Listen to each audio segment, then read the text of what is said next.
Welcome back to Major Antonio's presentation of Out of My Life by Marshal Paul von Hindenburg. We present this audiobook in 24 parts.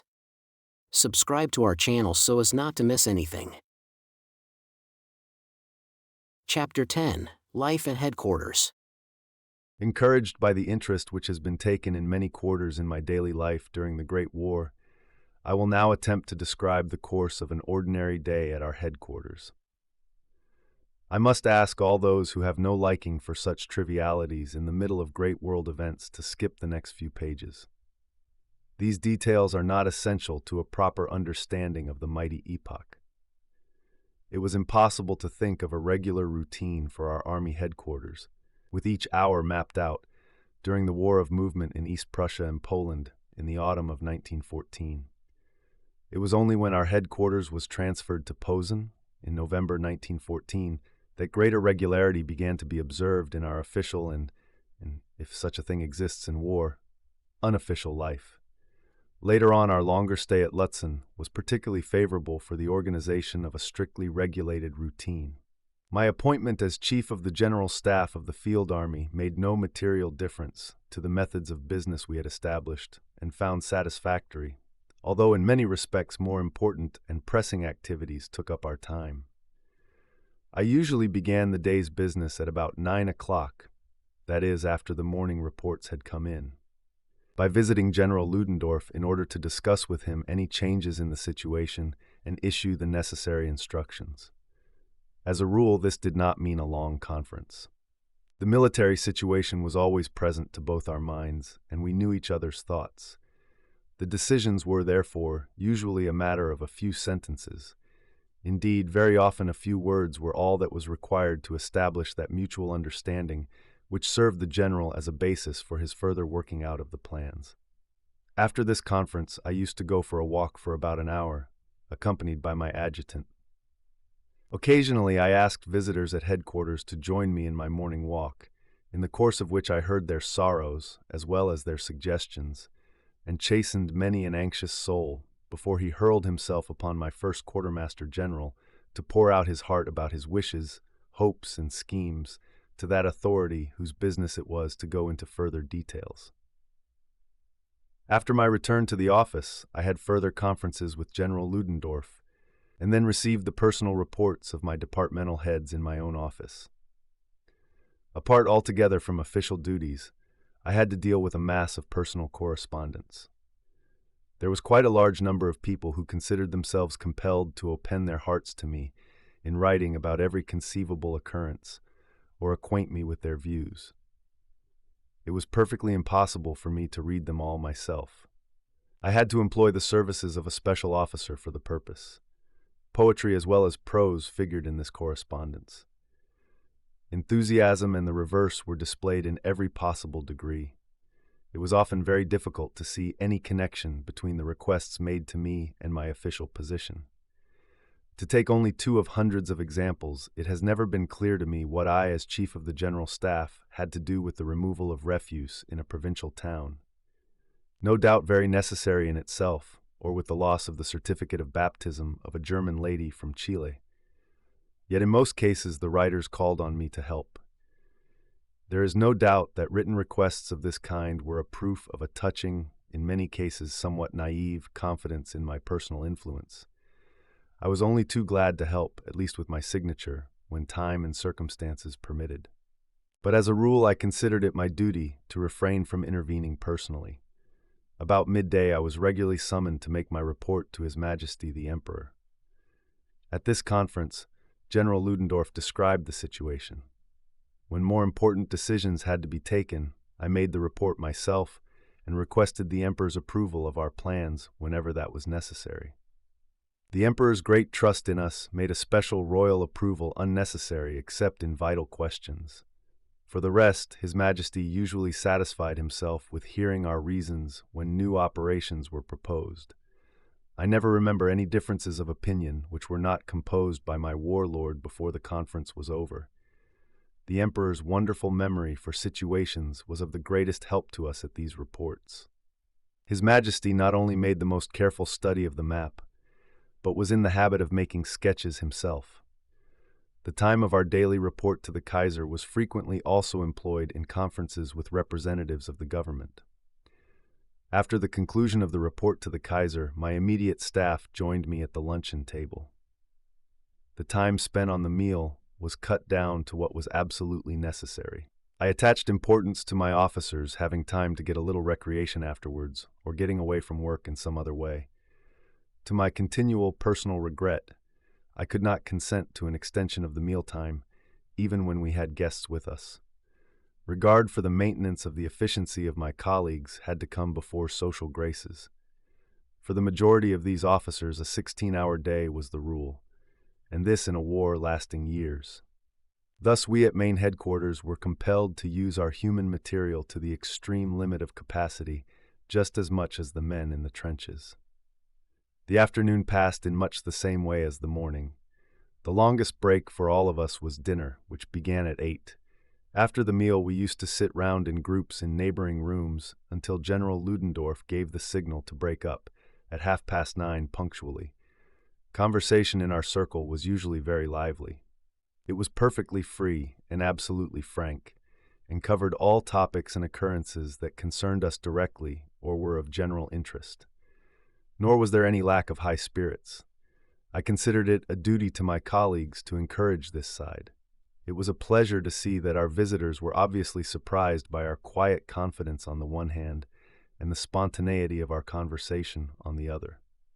After our evening gathering broke up, we went back together to the office.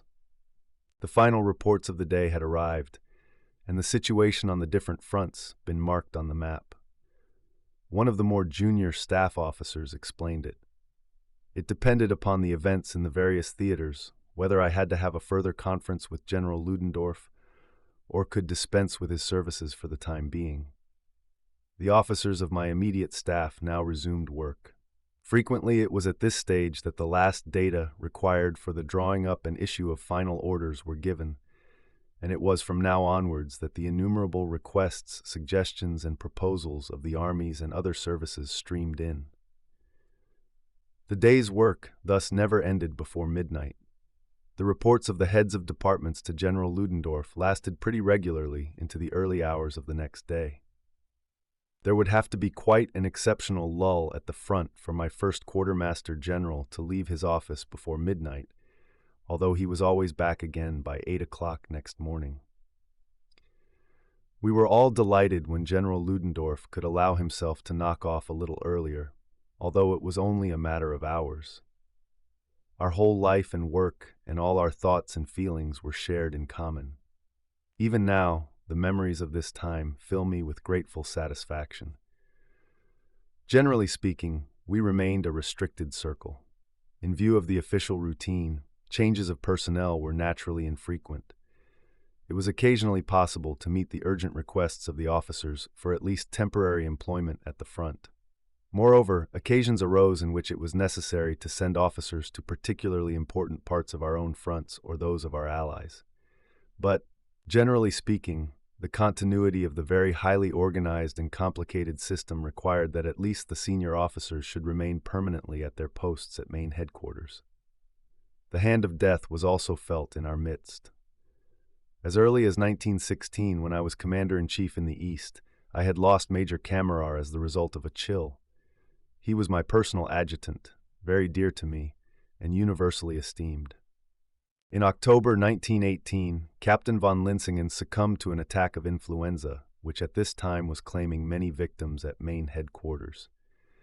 In spite of the urgent representations of the doctor and his comrades, Captain von Linsingen considered that he could not leave his post at that extremely critical time, and he carried on until he had to put his work down, physically exhausted and shaken with fever, too late to be saved. In him, we lost a comrade who represented the highest in spirit as in character. His young wife did not arrive in time to close his eyes. Many of those who were temporarily attached to my staff subsequently fell at the front.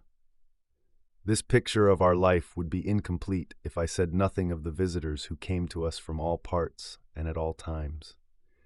I am not thinking now of our routine dealings with the many professional people who came into official touch with us, but rather of others who were brought to us by many other interests. I gladly opened my door and my heart to them so long as they treated me with the same frankness. We had a large number of guests, and in fact had few days without them. Not only Germany and her allies, but neutrals also sent us a considerable contingent.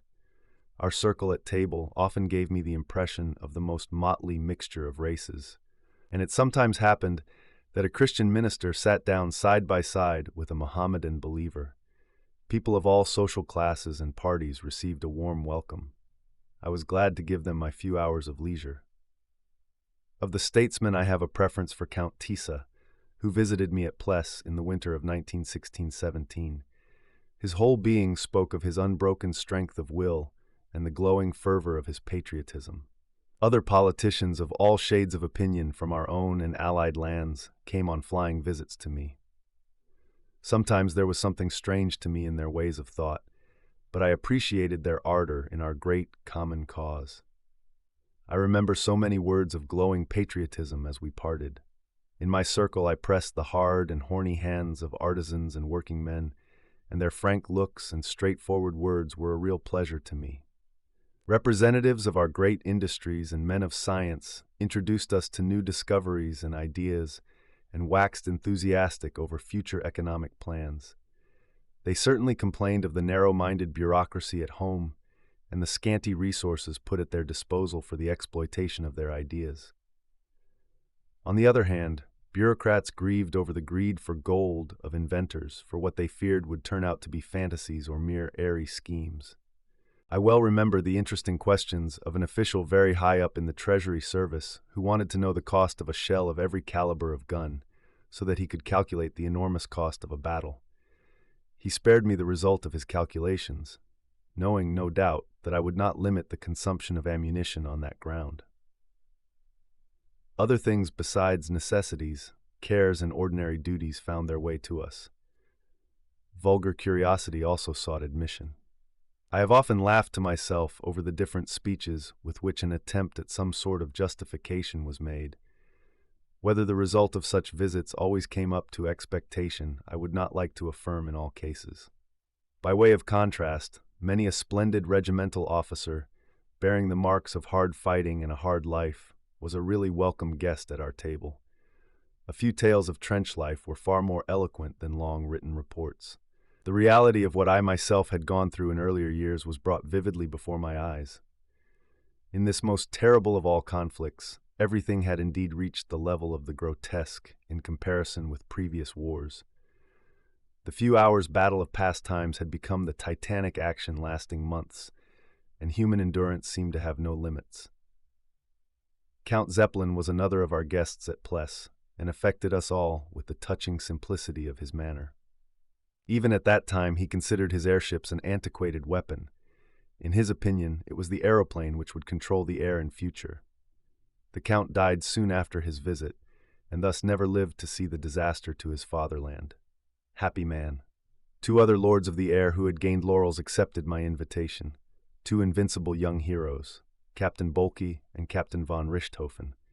We liked the merry and modest ways of both of them. Honor to their memories.